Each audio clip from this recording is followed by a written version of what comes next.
Very nice. Thank you. You too? The weather's nice. Ah.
first working day of the month. Yeah. Hello.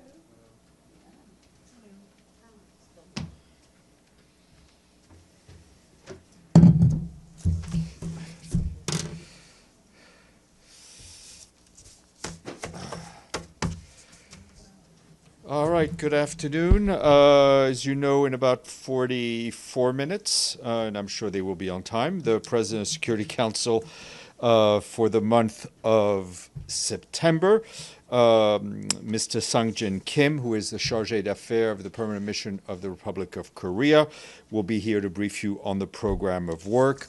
As a reminder, for those of you who are connected by Zoom, there will be no Zoom connection for that briefing, but you will be able to follow it on UN Web TV.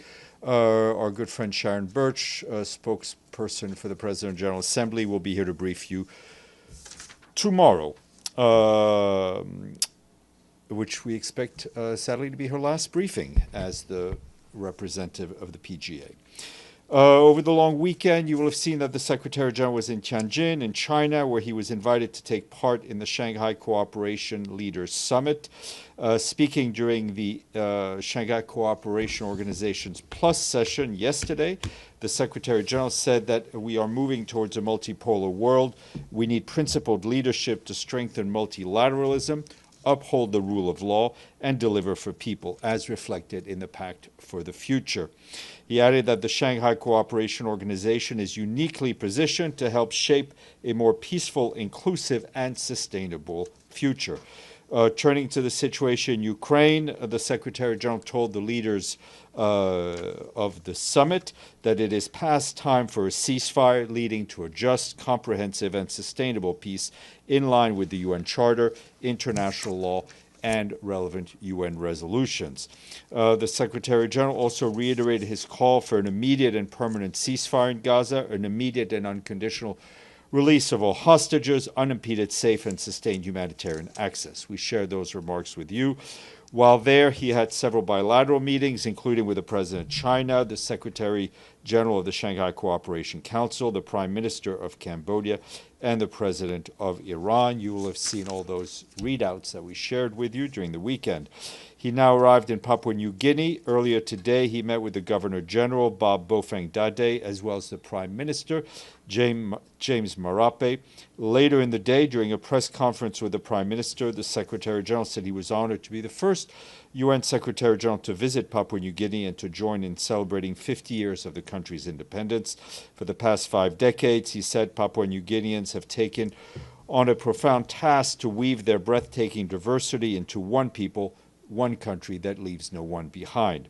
Papua New Guinea has long led the charge for climate justice, he said, and as we approach the UN Climate Conference in Brazil later this fall, he added that the world must move faster to keep the 1.5-degree limit alive and also to produce a credible path to achieving the $1.3 trillion United States dollars objective decided in Baku during the last climate conference. Tomorrow, the Secretary General will address a special session of Parliament to mark the 50th anniversary of the country's independence. We've shared those remarks with you under embargo. And you should be able to follow those on the UN Web TV if you're up in the middle of the night. You will have seen that over the weekend we issued a statement on Yemen in which the Secretary General strongly condemned the arbitrary detention of UN personnel by the Houthi de facto authorities in Yemen. He further condemned the forced entry into the premises of the World Food Programme, the seizure of UN property, and attempts to enter other UN premises in Sana'a. The total number of UN detained staff at this moment, after this latest action, now stands at least at 18. This is in addition to the 23 colleagues already arbitrarily detained, some since 2021. You will recall that one of our colleagues died while being held in custody by the Houthis, and that took place in February of this year. The Secretary General strongly reiterates his demand for the immediate and unconditional release of all those who have been detained, including all other personnel from the UN, international organizations, NGOs, civil society, and diplomatic missions. Our personnel and that of our partners must never be targeted, they must never be arrested, and they never must be detained while carrying out their duties on behalf of the United Nations. Meanwhile, our special envoy for Yemen, Hans Grunberg, just concluded a visit to Muscat in Oman, where he met with senior Omani officials, as well as the Ansar Allah chief negotiator, Mohammed Abdel Salam, and representatives of the diplomatic community.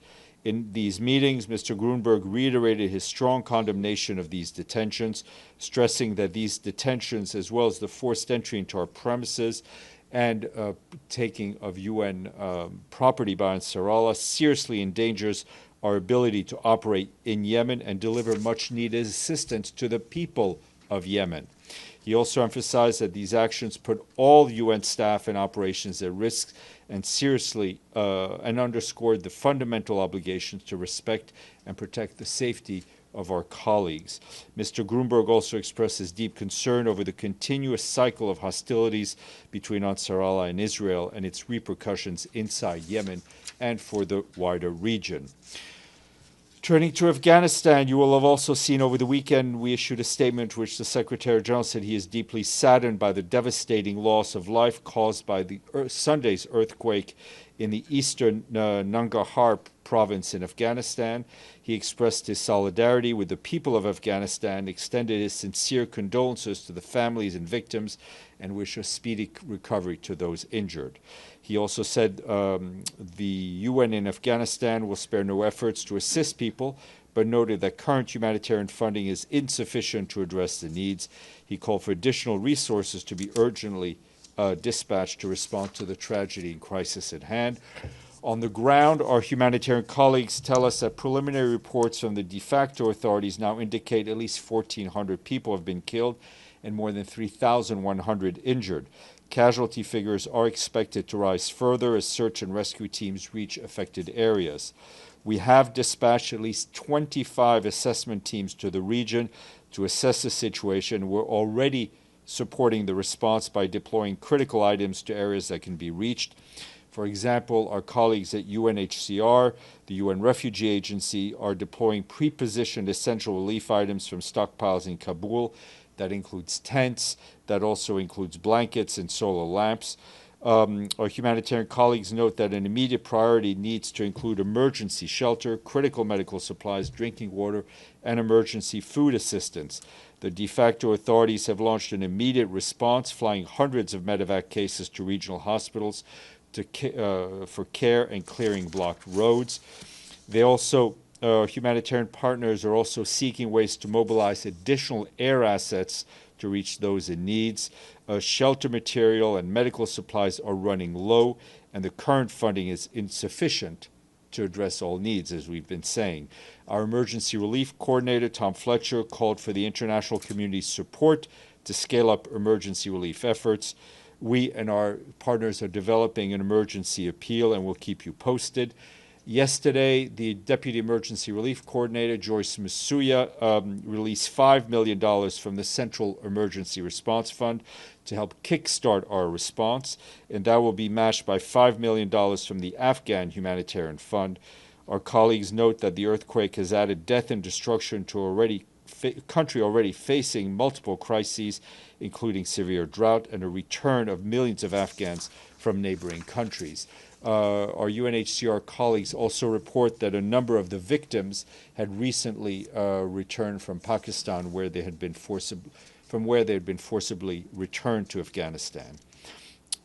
Turning to the situation in Gaza, the Office for the Coordination of Humanitarian Affairs warns that military activities continue in and around Gaza City, but also in the south, taking a heavy toll on civilians, including deaths, injuries, and further displacement. Our colleagues report that people continue to flee, mainly towards the coast, and since August 14th, our partners monitoring population movements have recorded more than 76,000 new displacements. More than 23,000 of these movements were from northern to southern Gaza. Most of the remaining displacement was within Gaza Governorate. OCHA also says that coastal areas in the city are already extremely crowded with tents, forcing some of those fleeing Gaza City to move north to coastal areas near Zikim. although those areas are under displacement orders. Meanwhile, there continues to be daily reports of malnutrition-related deaths in Gaza. Our colleagues from the World Food Program say the situation continues to deteriorate, noting that families without able-bodied members face the highest risk of severe malnutrition. For this reason, last Tuesday, WFP resumed the distribution of digital vouchers following a 5-month pause and have so far reached 22,500 people, prioritizing vulnerable groups, including people with disabilities and female-headed households.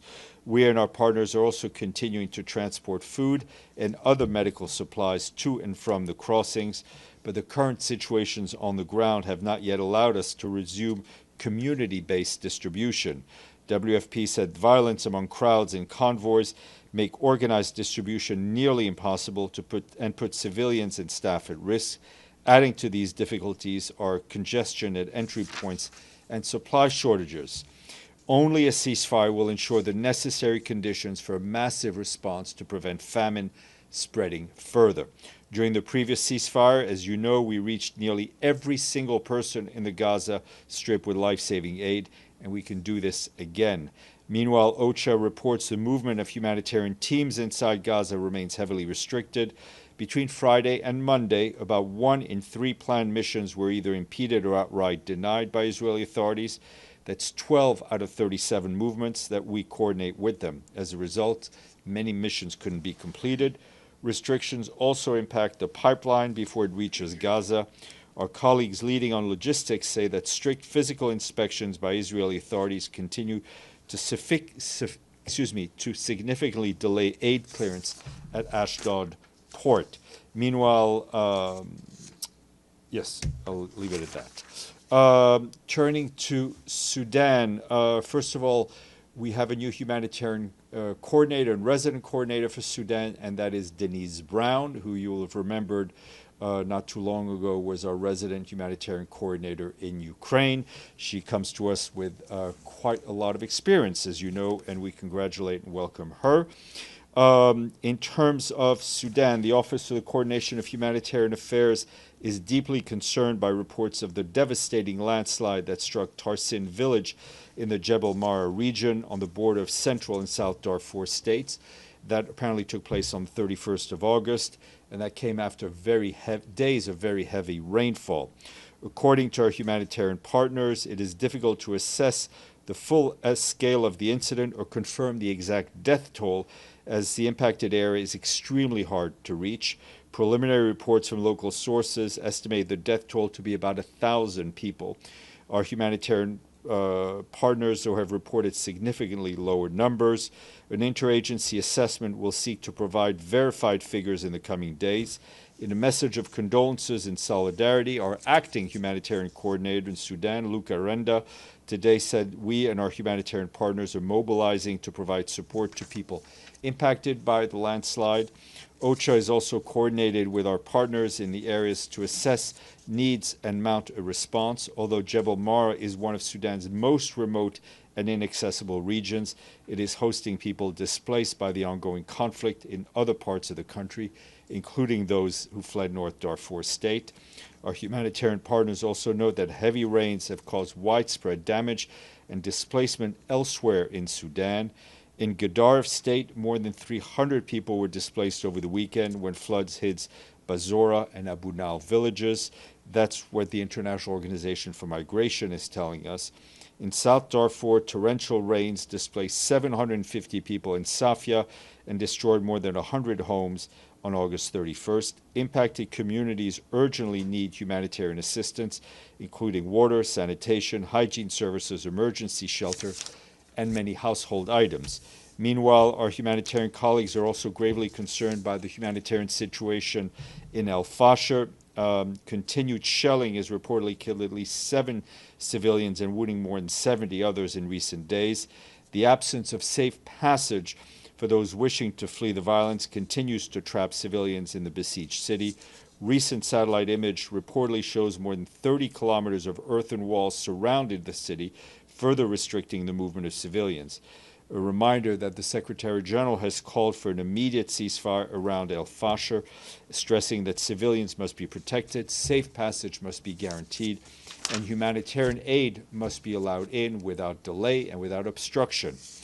And our colleagues at the UN Humanitarian Air Service, which, as you know, is operated by the World Food Program, tells us they had to end their fixed-wing air service in Nigeria last week due to lack of funding. For 9 years, the service has transported humanitarian staff, medical supplies, and critical cargo to and from the epicenter of the crisis in Borno and Yobe states, in a country that has experienced unending conflict for the past 16 years of conflict. Road transport remains extremely dangerous, and air transport is essential. In 2024, UNHAS flights had carried more than 9,000 passengers. Already this year, 4,500 humanitarian staff had relied on the service to reach affected areas. UNHAS cannot continue without funding. $5.4 million is needed to remain operational for the next 6 months. Without this funding, the humanitarian response in the Northeast risks being cut off from the very people it needs to serve. Bear with me, a couple more notes. Turning to Myanmar, a report published today by the UN Human Rights Office shows that between 2021 military coup and August 20th of this year, credible sources have verified the killings of some 7,100 people by the military. According to the report, a third of them were women and children. Human Rights Office adds that at least 29,560 people have been arrested on political grounds. More than 22,000 remain in detention without respect for a fair trial and judicial guarantees in military-controlled courts. Since the escalation of hostilities in Rakhine, hundreds of thousands more people have been displaced. The UN, we estimate that some 150,000 Rohingyas have fled to Bangladesh since November of 2023, joining nearly 1 million refugees already staying there. And another resident coordinator I wanted to announce, and that's Arnild Spence of Norway, who assumes her role as the resident coordinator in Bosnia-Herzegovina. She brings to the job almost 30 years of experience. Edie, speaking of slightly over 30 years of experience. Slightly. Slightly. Thank you, Steph. A couple of follow-ups. First, did the Houthis give any reason why they sacked the UN offices and arrested, detained so many UN staff? Look, first of all, UN staff should not be detained. What the reporting seems to indicate some sort of security issues, but our staff, regardless of what is going on, should be protected. UN premises cannot be entered in that manner. Secondly, during the meeting of the Shanghai Cooperation Council, did the Secretary General make any attempt to meet the Russian President, Vladimir Putin? There was no specific bilateral setup. And thirdly, there are rumors floating around that because of the Trump administration's ban on Palestinians, including President Abbas, from coming to the high-level General Assembly meeting at the end of the month, that the UN might move either the meeting or the high-level segment on a two-state solution to Geneva. Look, I have nothing to share with you officially. Rumors are rumors, but obviously I think that the participation of a senior Palestinian delegation to that conference seems to me essential for the topic that will be discussed. Deji. Yes, a follow-up on that question. Has the UN reached out for U.S. government to a further clarification of this policy? I know we are reaching our our colleagues are reaching out to the State Department. I don't have an update on the contacts as of yet. Okay. During the Secretary General's meeting with the Iranian president in Tianjin, we all read the note. But have they talked about recent development of the imposing of sanctions by European countries? Look, the discussion was focused on regional developments, obviously on the nuclear issues, but I'm not going to give you more detail than what was in the readout. Okay, can you remind us what is the position for UN on this latest development, the reimpose of snapback sanctions? Well, I think I read it out twice last week. So usually when I read out something the third time, I get it wrong. Abdelhamid, then Michelle. Sorry. Thank you, Steph. There are news about Lazzarini stepping down. Can you confirm? Do you have he's not stepping down. I think his mandate's coming to an end at the early-ish next year. Is the SG now considering other candidates? Well, obviously somebody will be appointed to succeed him. Yep. Yeah. Thank you. The second thing, Dalal Hawamda is a 14-year-old girl near Hebron in the village of As-Samua. Settlers ran over her, almost killed her. She's in critical condition.